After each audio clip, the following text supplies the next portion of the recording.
Hello everyone, this is Frank.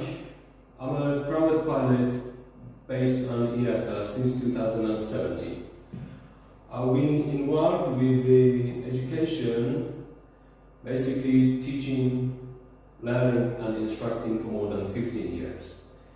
Today I'm here to explain you how to become a pilot. So, let's just start. Well, as you see, there are three main factors which contribute you to become a pilot. As you see on the pie chart, more than 50% of the pie chart shows the main factor, which is health. Then the next fraction of the pie chart shows the second factor, which is knowledge. And the last one is finance. I'm going to explain how these factors work together to help you to become a pilot.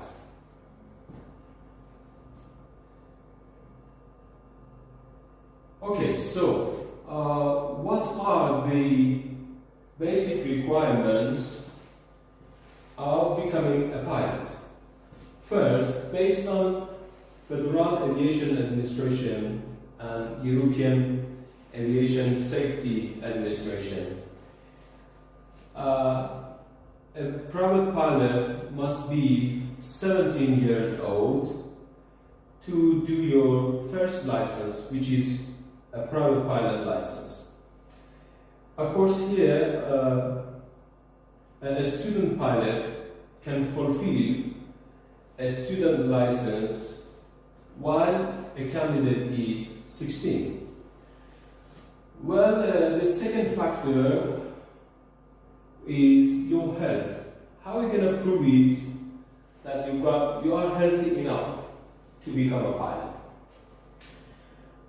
For the first license, which is a private pilot license, you need a test result of class 2 from an authorized aviation clinic and doctors. And for a private pilot also you need a medical test result to prove your health, class 2. But after that, if you want to prove your health to civil aviation authorities to start your training, then you need to have class 1 medical test. Okay, then basically you must be graduated of a high school. If you have been graduated from a university, basically in mechanical engineering, civil aviation fields of studies, and also aerospace engineering might be an asset when you apply for a work as a pilot. Well, you should have basic knowledge of mathematics and physics, and then you must be proficient enough in English language, of course. So here you must be basically in advanced level to start your theories. Okay, and many flight schools, even colleges and universities, will conduct a personal traits and competences before they intake you for a training. Many of the flight schools also will have an aptitude test to accept you as a candidate for piloting. And finally, they will conduct an interview to accept you to start your training. Now, let's go to the next slide and see. Okay, so there are different kinds of aircraft that you can pilot them. Well, which one you want, so you have to make a decision about that first. There are different kinds of aircraft, mainly categorized in single-engine land, multi-engine land, and multi-engine C and single-engine C. Let me just show you some photos of these aircraft. aircraft. So, this type of aircraft is multi-engine C, as you see. It's just landed. And this guy is single engine C. Most probably it's going to take off. And this aircraft type is multi-engine land, not C. And this guy is also single engine land. So you can choose one of these aircraft to pilot them. Okay, now the main reason of this video is to give you more information how to become an airline transport pilot. It is usually called ATPL, which stands for Airline Transport Pilot License. So let's go through it. In the world, there are two organizations supervising and regulating the piloting training. First one is FAA, basically in the United States of America, Federal Aviation Administration, and EASA, which is European Aviation Safety Administration. So, if you want to do your flight training based on FAA, you have to move to USA to start your training.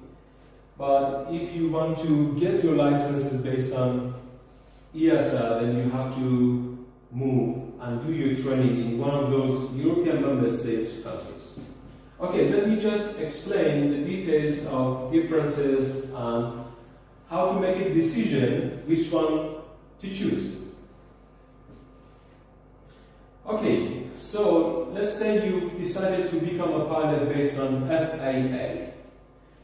Well, we have to keep in our mind there are two types of flight schools in the United States of America. Those schools which conduct Part 61 and those schools which conduct Part 141. What are the differences and how are you going to make a decision which one? And it is very, very important. And here you have to be knowledgeable enough to make a decision which one of these flight schools to choose. Okay. Flight schools or FTOs, flight training organizations, which are supervised based on FAA to conduct flight training based on Part 61, have flexibility in terms of schedule. So you can customize your training. When you start your training, you can customize it. And Part 141, the timetable is not flexible, so they're very rigid. Once you start your training, you have to follow the schedule. You must be with flight school regularly until you finish your training. So the schedule won't be customizable for you. A clear example of difference between 61 and 141 school. Let's say in a flight school with Part 61, first private pilot license, you need to have minimum 40 hours of flight training. While based on Part 141 flight school, you need minimum 35 hours of flight training. So you see, they got 5 hours of flight differences here. From 0 to commercial pilot license, based on the Part 61, you need to have minimum 250 hours of flight training. While based on Part 141, you need minimum 190 hours of flight training to accomplish your training and get or be certified commercial pilot license. So, 250, 190, minimum 60 hours of difference. Let's say every single hour costs you 150. So it is very clear, 150 for 1 hour of flight training, maybe most probably with Cessna, and 60 hours difference. So we got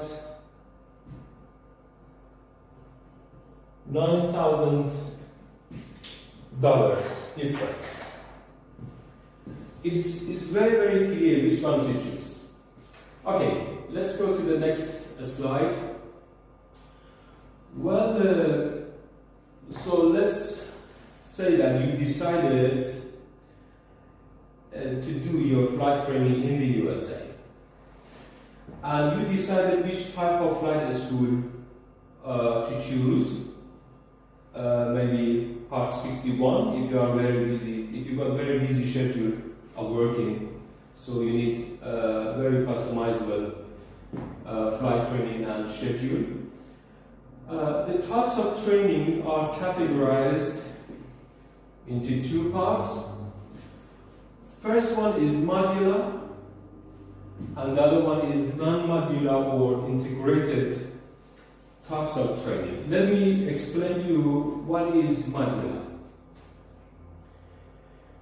Okay, so in modular types of training, basically you start with the first license, which is private pilot license.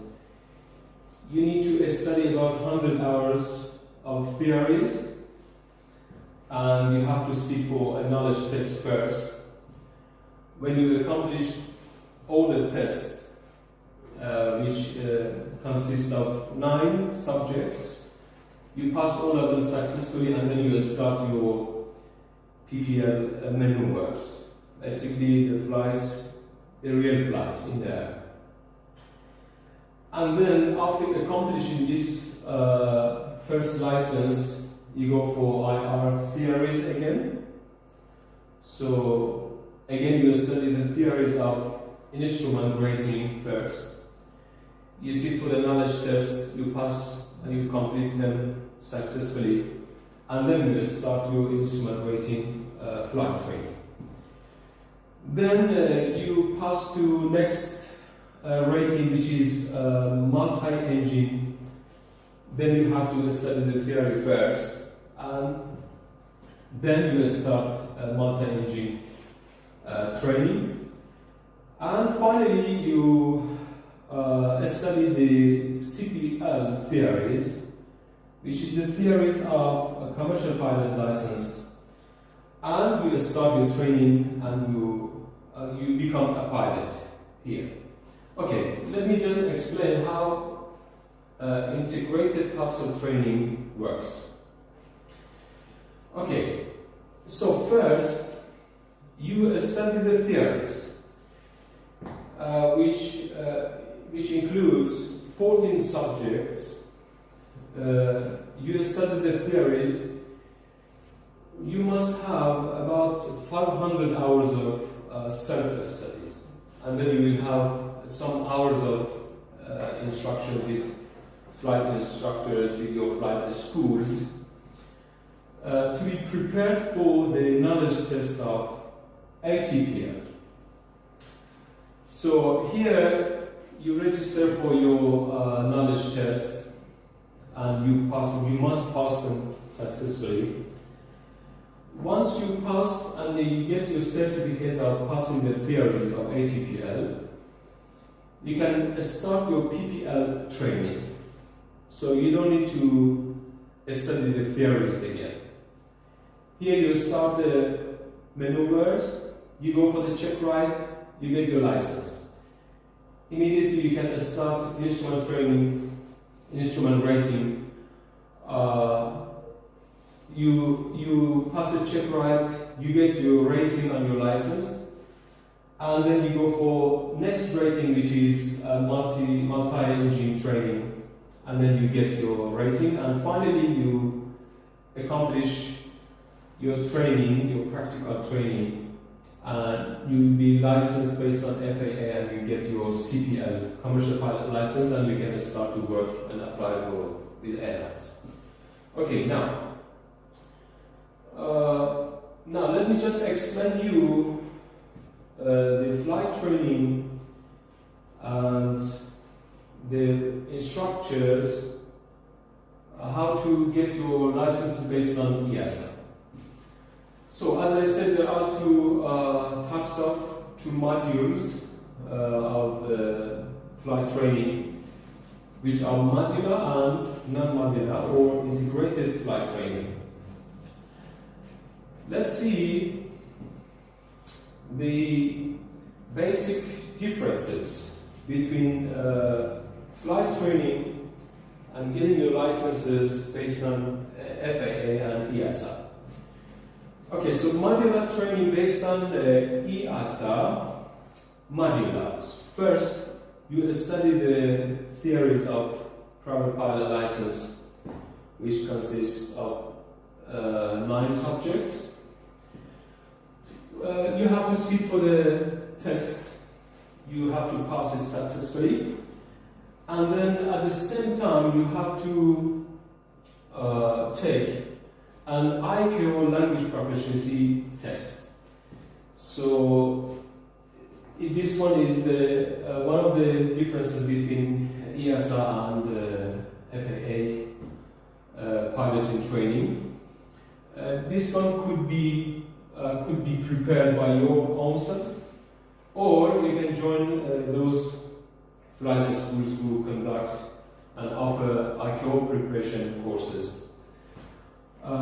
So here for private pilot license, you need to have a minimum 4 out of 6, and if you want to get your ATPL license, then you need to be minimum 5 out of 6. Okay, then you start your PPL training, basically the maneuvers in the air, and you pass your check ride, and then you'll be licensed as a PPL driving piloting license holder. And based on EASA, before you approach to your instrument rating theories, you must have a night VFR rating on your license. So this rating is night visual flight regulations. So it is a short training, consists of 5 hours of theories and 5 hours of flight training. You'll be rated on your license, and then you'll be allowed to start your instrument rating theories. So here you prepare for the theories, you sit for the test, you pass them all successfully, and then you start your instrument rating training. Then you study theories and preparation for multi-engine theories. You take the test, pass all the tests successfully, and then you start your practical training regarding to multi-engine training. And finally, you study the theories of CPL, and then you fulfill your practical training, and then you'll be licensed as a CPL piloting license holder. Okay, let me explain you about the integrated types of training based on EASA. Well, first you study and then you do the preparation for the theories of the ATPL. As I said, it consists of 14 subjects you must be prepared. It needs a minimum of 500 hours of self-study and preparation. As soon as you pass the test successfully, you can start your PPL first license training, practical training. you go for the check ride, and then you'll be licensed. Then you go for night VFR practical training. This one will be put on your license. Immediately you can start doing instrument rating training, and then you go for multi-engine training, and finally you get your CPL license after successfully passing the check ride. Okay. Now, I just try to explain the complicated process of being a pilot.